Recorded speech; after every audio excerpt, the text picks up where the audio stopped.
A minha saudação ao professor Lucas Carlos, o nosso orientador da disciplina de projetos. Eu me chamo Igor Silva e essa apresentação é referente à primeira atividade da disciplina de projetos de energias renováveis. Agradeço também a participação e o empenho dos meus colegas de grupo, o Michael Andrew e a Vitória Cavaleiro. Nessa apresentação, eu irei abordar alguns tópicos referentes à pesquisa dessa primeira atividade. Dentre eles estão a Resolução 482 do ano de 2012, a Lei 14.300, como se desenvolveu o mercado de energia solar do ano de 2012 até então, e a previsão de crescimento do mercado para o ano de 2023. E também irei abordar alguns tópicos relacionados ao entendimento de como funciona a energia solar fotovoltaica. O primeiro tópico que eu irei abordar nessa apresentação é sobre a Resolução 482, que foi colocada em prática no ano de 2012, pela então presidente Dilma Rousseff. Embora alguns consumidores já utilizassem de algumas fontes de energias renováveis antes do ano de 2012, como por exemplo a biomassa, energia eólica e etc., a sua regulamentação só foi colocada em prática justamente no ano de 2012. E desde então eles puderam ter alguns benefícios, e essa resolução também colocou algumas condições técnicas mínimas e de segurança necessárias para que consumidores, pequenas indústrias, grandes indústrias, eh, estabelecimentos comerciais e propriedades rurais pudessem utilizar dessa fonte de energia renovável de forma legal.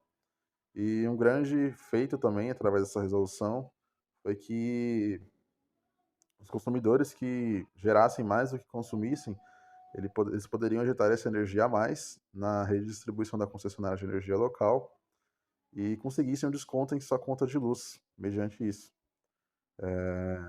podendo chegar até um desconto de 95%. No ano de 2022, foi colocado em prática também o Marco Legal da Geração Distribuída, sendo que a principal mudança foi justamente nesse ponto da compensação de energia. Antes, alguns consumidores não pagavam algumas taxas, ou melhor dizendo, foram colocadas algumas novas taxas, né? Como, por exemplo, a tão famosa taxa do sol, que está sendo está tendo muita controvérsia sobre ela. Alguns gostam, outros não defendem. E a principal mudança foi justamente nessa compensação de crédito, onde os consumidores terão que pagar algumas taxas a mais, justamente para poder compensar a manutenção e outros custos necessários para manter a rede de distribuição. Bom, agora falando sobre o mercado de energia solar no Brasil, no ano de 2022, de acordo com a ANEEL, que é a Agência Nacional de Energia Elétrica do país, o Brasil adicionou cerca de 9,3 gigawatts de fontes de energia solar. E com esse acréscimo de cerca de 66% no período, o Brasil somou, na sua matriz total, 23 gigawatts. E desde 2012 até então, quando foi colocado em prática a Resolução 482 e foi feito de forma legal no Brasil, cerca de 720 mil novos empregos foram gerados no país e cerca de 121 bilhões de reais foram colocados em novos investimentos nesse setor. E cerca de também de 33,4 milhões de toneladas de CO2 foram evitadas de serem colocadas na atmosfera terrestre. E mais de 38 bilhões de reais foi o que o governo arrecadou em impostos nesse setor. De acordo com a Absolar, para o ano de 2023, o Brasil deve adicionar cerca de 10 gigawatts de geração solar fotovoltaica. Sendo assim, se essa capacidade for atingida, o Brasil acumulará 34 gigawatts disso de potência instalada na sua malha total. Isso desempenharia um crescimento de 52% em relação à potência atual que temos aliás, que tivemos no ano de 2022, conforme o último slide. Um outro dado importante também no infográfico apresentado pela Absolar é a potência instalada no Brasil, como que ela se divide. Cerca de 49% de toda essa potência são em residências, e 28% são em prédios comerciais, 14% são em propriedades rurais e cerca de 6% na indústria. É um dado bastante curioso e importante também. Bom, agora trocando de assunto, eu irei abordar alguns assuntos importantes relacionados ao entendimento da energia solar fotovoltaica. O primeiro deles é sobre a radiação solar. A energia do Sol, que chega à Terra, ela é transmitida em forma de radiação eletromagnética. A energia do Sol, que eu quero dizer, é o calor do Sol. Essas ondas eletromagnéticas, elas são divididas em comprimentos de onda. E basicamente são três tipos diferentes de comprimentos de onda. O UV, ultravioleta, a luz visível, que é a forma como enxergamos, e a luz infravermelha, que é uma forma de luz na qual nós não conseguimos enxergar. É aquela mesma luz que é emitida, por exemplo, no controle remoto da televisão, para que a televisão mude de canal. A radiação solar, quando ela chega à Terra, ela sofre algumas alterações, a depender também das condições atmosféricas, pela latitude do lugar e pela hora do dia e pelo período do ano. Então, podemos concluir aqui que, por exemplo, no período noturno, quando o Sol está é, é, oposto ao lugar que nós estamos, nós não recebemos radiação solar. Existem três tipos de radiação solar, ou melhor dizendo, tratamos a radiação solar aqui na Terra como três tipos. Temos a radiação direta, é aquela radiação que incide diretamente sobre a superfície terrestre. Ela não sofre alterações ao longo do seu trajeto. Temos a radiação difusa, que é aquela obtida quando a radiação atravessa um corpo, por exemplo, as nuvens, alguma poeira cósmica, e também a própria atmosfera terrestre é capaz de alterar o curso da radiação. E temos a radiação refletida, que é aquela que vem diretamente sobre a Terra e quando ela chega na superfície, ela é retransmitida. Ela bate e volta na superfície terrestre e ela é transmitida em várias direções. A mais importante dela para a energia solar é a radiação direta. Os painéis de energia solar, os módulos fotovoltaicos, eles conseguem trabalhar com todos os tipos de radiação, mas a principal deles, o que obtém o melhor rendimento, é a radiação direta. A diferença entre radiação e irradiação é talvez um pouquinho complicado de se entender, mas a radiação é a transmissão de energia através do espaço. É, o Sol emite a sua luz em forma de calor e ela vem através do espaço, ela não depende de um meio material até chegar aqui na Terra. A irradiação, ela pode ser classificada como a propagação de energia que não necessita de um meio material. Então, o corpo que emite essa energia é chamado de emissor e o que recebe é denominado de receptor. A irradiação e a radiação são palavras significados parecidos, mas ambas têm sentidos diferentes. A irradiação é a exposição à radiação. Por exemplo, as pessoas estão sempre expostas à radiação solar. A sazonalidade do Sol, ou podemos chamar também do comportamento do Sol durante as estações do ano, é um fator importante quando a gente vai projetar num sistema fotovoltaico.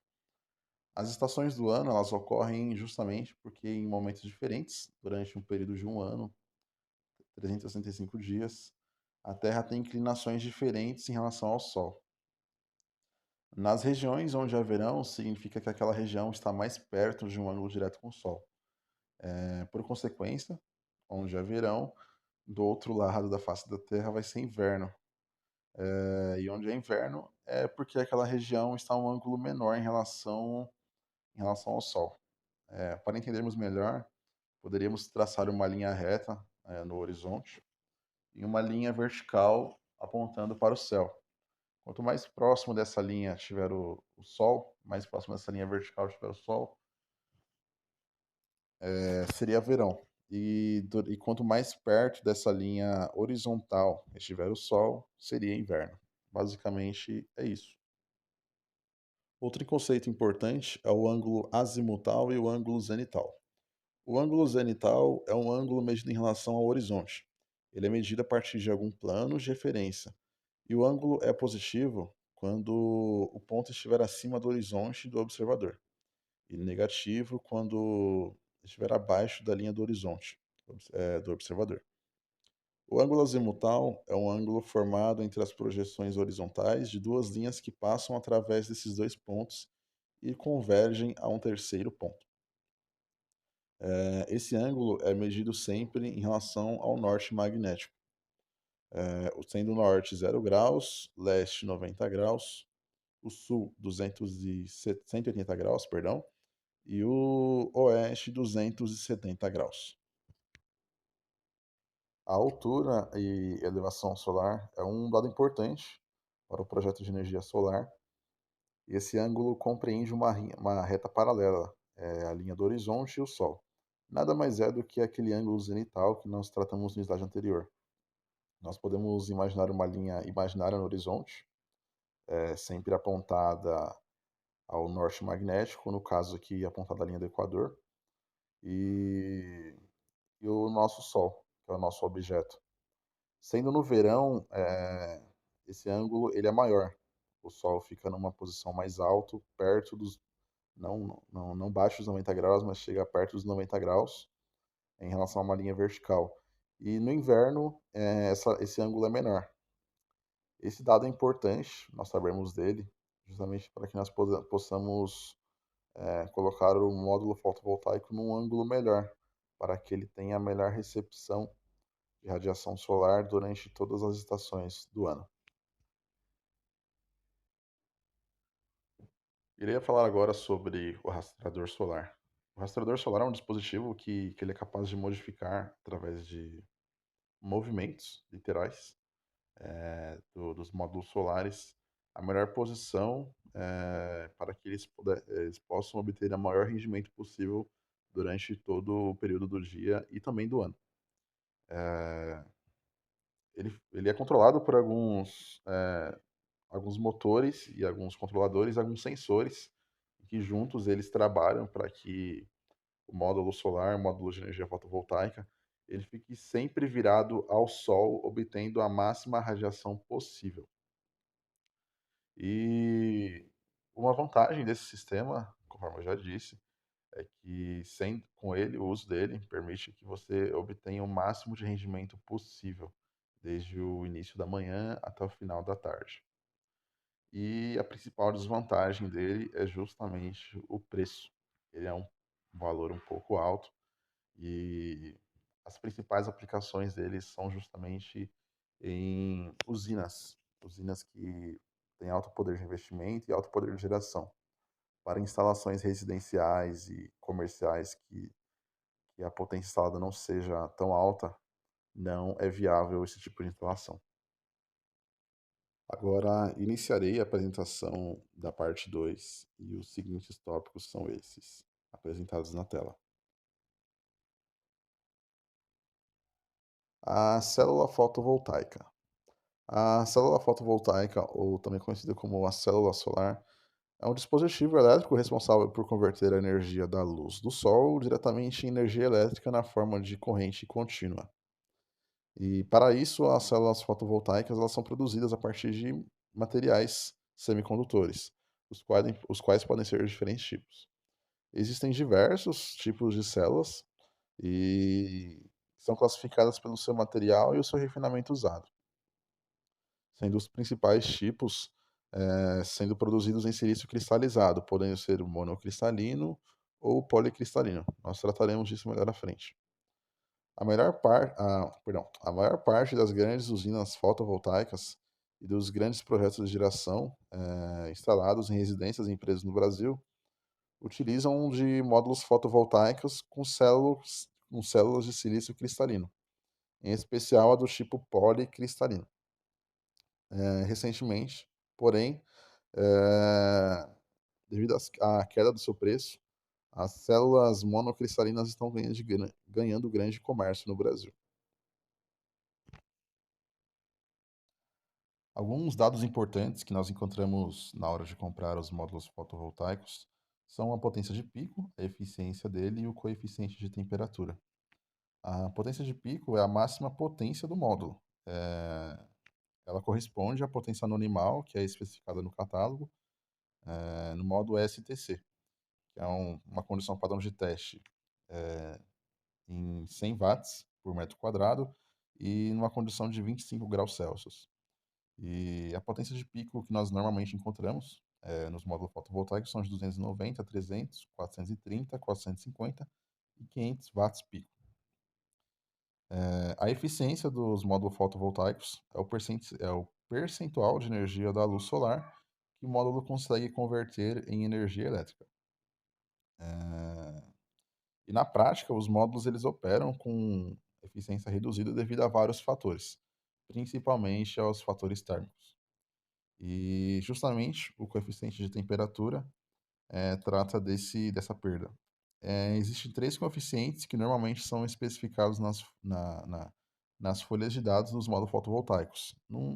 Nas informações que nós procuramos quando iremos comprar um, que é o coeficiente de corrente de curto-circuito, o coeficiente de tensão de circuito aberto e o coeficiente de potência.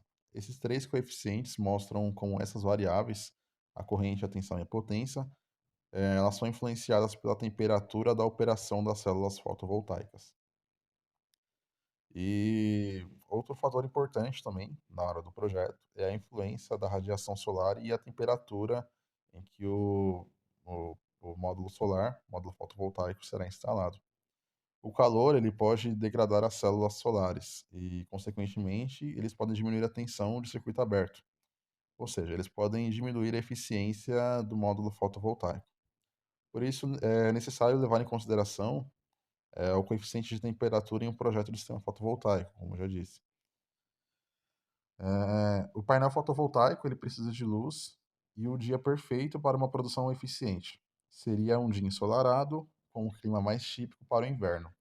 Ou seja, isso já derruba algumas teses que nós encontramos, algumas crendices populares, de que, por exemplo, a melhor região para a energia solar no Brasil seria o Nordeste, devido o alto índice de sol. Mas, pelo contrário, a melhor região para se produzir energia solar no Brasil é no Sul, justamente porque lá as temperaturas são menores e também porque lá o índice de radiação é um pouquinho melhor também.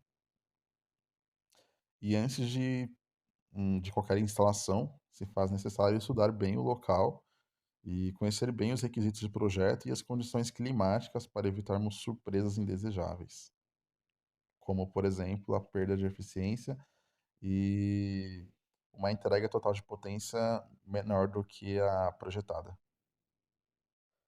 Voltando agora ao assunto dos tipos de células, eu vou comentar sobre as células monocristalinas e as policristalinas.